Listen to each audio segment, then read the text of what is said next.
বঙ্গোপসাগরের বুকে জেগে উঠছে আরেক নতুন বাংলাদেশ। ক্রমান্বয়ে বেড়ে যাচ্ছে বাংলাদেশের আয়তন। চট্টগ্রাম, নোয়াখালী, বরিশাল, খুলনা সহ দেশের দক্ষিণাঞ্চলে সাগরের বুক চিরে জেগে উঠছে নতুন নতুন ভূখণ্ড। উজানি নদীর পানিবাহিত পলি জমে বিশেষ করে নোয়াখালী জেলার দক্ষিণে সাগরের বুকে জেগে উঠছে শতাধিক ছোট বড় দ্বীপ। এই দ্বীপগুলোর কোনোটি জোয়ারে ডুবে যায়, আবার কোনোটি ভাটায় ভেসে ওঠে। অধিকাংশ দ্বীপগুলো জোয়ারেও ডুবে না। বঙ্গোপসাগরের বুক চিরে জেগে ওঠা এই দ্বীপগুলোর আয়তন সিঙ্গাপুর থেকেও 200 গুণ বেশি বড়। সঠিক পরিকল্পনা প্রণয়নের মাধ্যমে এসব দ্বীপকে সিঙ্গাপুরের আদলে গড়ে তোলা সম্ভব। বাংলাদেশের পরিসংখ্যান ব্যুরোর সর্বশেষ জরিপ অনুযায়ী বঙ্গোপসাগরের বুকে জেগে ওঠা এসব দ্বীপের মোট আয়তন প্রায় 33,000 বর্গ কিলোমিটার, যেটি বাংলাদেশের মোট আয়তনের 4 ভাগের 1 অংশ। সমুদ্রের বুকে জেগে ওঠা এই দ্বীপগুলো সংরক্ষণে বাংলাদেশ সরকার নেদারল্যান্ডসের সহযোগিতায় ডেল্টা প্ল্যান নামে একটি পরিকল্পনা গ্রহণ করেছে। আর এই পরিকল্পনা অনুযায়ী বঙ্গোপসাগরের নোনা জল হটিয়ে তার বুকে গড়ে তোলা হচ্ছে অসংখ্য ছোট ছোট দ্বীপখণ্ড। সমুদ্রের এই সব দ্বীপে কৃত্রিমভাবে সৃষ্টি করা হচ্ছে বনভূমি এবং গড়ে তোলা হচ্ছে বসতি। এরই মধ্যে বঙ্গোপসাগরের বুক জুড়ে প্রায় 2,200 বর্গ মাইল আয়তনের ভূখণ্ড গড়ে তোলা সম্ভব হয়েছে। কেউ কেউ মনে করেন এই চেষ্টা অব্যাহত থাকলে বাংলাদেশের মূল ভূখণ্ডের চেয়েও বড় ভূখণ্ড গড়ে তোলা সম্ভব। বিশেষজ্ঞদের মতে সময় যত গড়াবে দক্ষিণের বঙ্গোপসাগরের দিকে বাংলাদেশের আয়তন ততই বাড়তে থাকবে। প্রতি বছর ভারত, চীন ও মিয়ানমার থেকে বয়ে আসা নদীগুলোর উজান থেকে বিপুল পরিমাণ পলিমাটি গঙ্গা, ব্রহ্মপুত্র ও মেঘনার মাধ্যমে বঙ্গোপসাগরের মোহনায় জমা হয়, আর পলি জমে নতুন নতুন দ্বীপের সৃষ্টি হয়। তবে প্রাকৃতিক নিয়মে এই দ্বীপ গঠনের প্রক্রিয়া অত্যন্ত ধীরগতির। এজন্য সমুদ্রের অগভীর অংশে ডাইক বা কংক্রিট ড্যাম নির্মাণ করে পলিমাটি আটকাতে পারলে শিগগিরই কমপক্ষে 10,000 বর্গ কিলোমিটার নতুন ভূমি বঙ্গোপসাগর থেকে উদ্ধার করা সম্ভব হবে। বাংলাদেশের সরকার দেশের ভূখণ্ডের আয়তন বাড়ানোর জন্য একটি মেগা প্রকল্প হাতে নিয়েছে, যার মোট ব্যয় হবে 104 কোটি 80 লাখ টাকা। পদ্মা, ব্রহ্মপুত্র এবং মেঘনা নদী হিমালয় থেকে বঙ্গোপসাগরের দিকে যাত্রাপথে প্রচুর পরিমাণে পলি বহন করে। এই পলি উপকূলের কাছাকাছি জমা হয়ে নদী ও বঙ্গোপসাগরের তলদেশের উচ্চতা বাড়িয়ে চরের সৃষ্টি করে থাকে।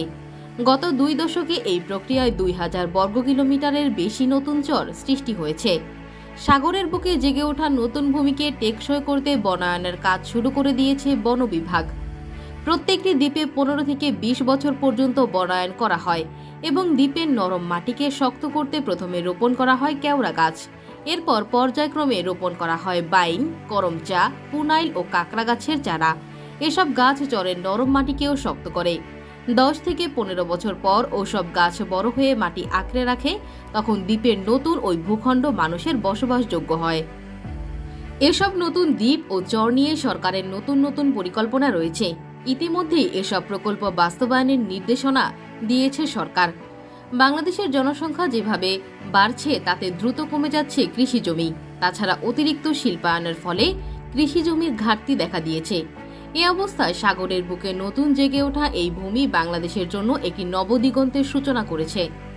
এদিকে হাতিয়াকে ঘিরে বিশাল বিশাল আয়তনের চরগুলো জেগে ওঠার বর্তমান হার অব্যাহত থাকলে এবং নদী ও ভূ বিশেষজ্ঞ দ্বারা আধুনিক প্রযুক্তি ব্যবহার করে হাতিয়ার ভাঙনের মাত্রা কমানো গেলে অদূর ভবিষ্যতে গোটা বাংলাদেশের চেয়েও বড় এক ভূখণ্ড সৃষ্টি করা সম্ভব। নিজম দ্বীপ, নলের চর, কেয়ারিং চর, জাহাজের চর সহ বেশ কিছু কয়েকটি নতুন দ্বীপ যেন সাগরের বুকে আরেক বাংলাদেশের জানান দিচ্ছে। এর মধ্যে নিজম দ্বীপে গড়ে উঠেছে 50,000 লোকের নতুন বসতি ও বনায়ন। এছাড়া দ্বীপ হাতিয়ায় পশ্চিমে ঢালচর, মৌলবীর চর, তমরুদ্দির চর, জাগলা চর, ইসলাম চর, দক্ষিণে কালাম চর, রাস্তার চর সহ অন্তত 15টি দ্বীপ 15 থেকে 20 বছর আগে থেকেই বঙ্গোপসাগরের মোহনায় জেগে উঠেছে।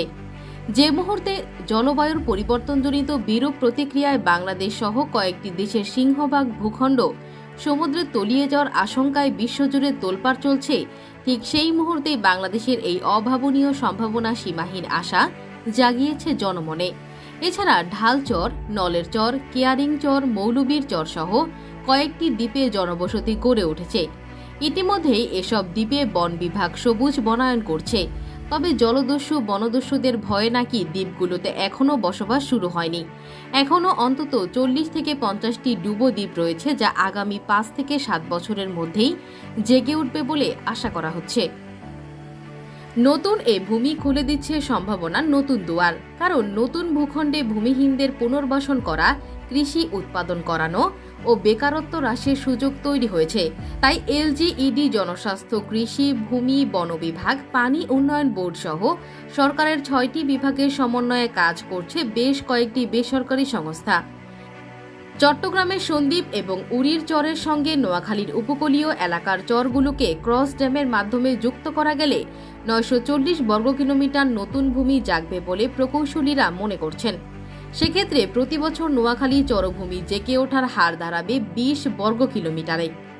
প্রফেসর রবের মতে গঙ্গা, ব্রহ্মপুত্র ও মেঘনার মাধ্যমে প্রতি বছর 2.4 বিলিয়ন টন পলিমাটি বঙ্গোপসাগরে জমা হচ্ছে। বাংলাদেশের মধ্য দিয়ে প্রবাহিত এই 3টি প্রমত্তা নদীর বিশাল অংশ রয়েছে ভারত ও চীনে। ভারতের জাতীয় নদী গঙ্গার দৈর্ঘ্য 1560 মাইল এবং ব্রহ্মপুত্রের দৈর্ঘ্য 1800 মাইল। এই 3টি নদী ছাড়াও ভারত ও চীনের অন্যান্য নদী ব্যবস্থাপনার মাধ্যমে বিলিয়ন বিলিয়ন টন পলিমাটি বাংলাদেশের মধ্য দিয়ে বঙ্গোপসাগরে জমা হচ্ছে। বৃষ্টি ও অন্যান্য কারণে বাংলাদেশের বাইরে বিশাল এসব নদীর বিস্তৃত অববাহিকা বিধৌত হয়ে বিপুল পলিমাটি বাংলাদেশের মধ্য দিয়ে সাগর মোহনায় জমা হচ্ছে। সিলেট, চট্টগ্রাম ও কুমিল্লার লালমাই পাহাড় ছাড়া গোটা বাংলাদেশের সৃষ্টি হয়েছে এভাবেই পলি জমে। এজন্য বাংলাদেশকে বলা হয় গিফট অব দ্য বে। বাংলাদেশের সমুদ্র সীমার মধ্যে নতুন নতুন চর সৃষ্টি হলেও অথচ একই অববাহিকার মধ্যে থাকা ভারতীয় অংশে নতুন কোনো দ্বীপ সৃষ্টি হচ্ছে না, যেটি হতাশায় ব্যক্ত করেছে ভারতের নীতি নির্ধারকেরা।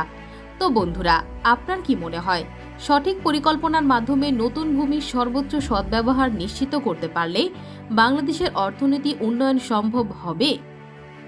আপনার মূল্যবান মতামত জানান আমাদের কমেন্ট বক্সে। দেখা হবে পরবর্তী কোনো ভিডিওতে। সেই পর্যন্ত ভালো থাকুন, সুস্থ থাকুন। আল্লাহ হাফেজ। বাংলাদেশের পরিসংখ্যান ব্যুরোর সর্বশেষ জরিপ অনুযায়ী বঙ্গোপসাগরের বুকে জেগে ওঠা এসব দ্বীপের মোট আয়তন প্রায় 33,000 বর্গ কিলোমিটার, যেটি বাংলাদেশের মোট আয়তনের 4 ভাগের 1 অংশ। সমুদ্রের বুকে জেগে ওঠা এই দ্বীপগুলো সংরক্ষণে বাংলাদেশ সরকার নেদারল্যান্ডসের সহযোগিতায় ডেল্টা প্ল্যান নামে একটি পরিকল্পনা গ্রহণ করেছে। আর এই পরিকল্পনা অনুযায়ী বঙ্গোপসাগরের নোনা জল হটিয়ে তার বুকে গড়ে তোলা হচ্ছে অসংখ্য ছোট ছোট দ্বীপখণ্ড। সমুদ্রের এই সব দ্বীপে কৃত্রিমভাবে সৃষ্টি করা হচ্ছে বনভূমি এবং গড়ে তোলা হচ্ছে বসতি।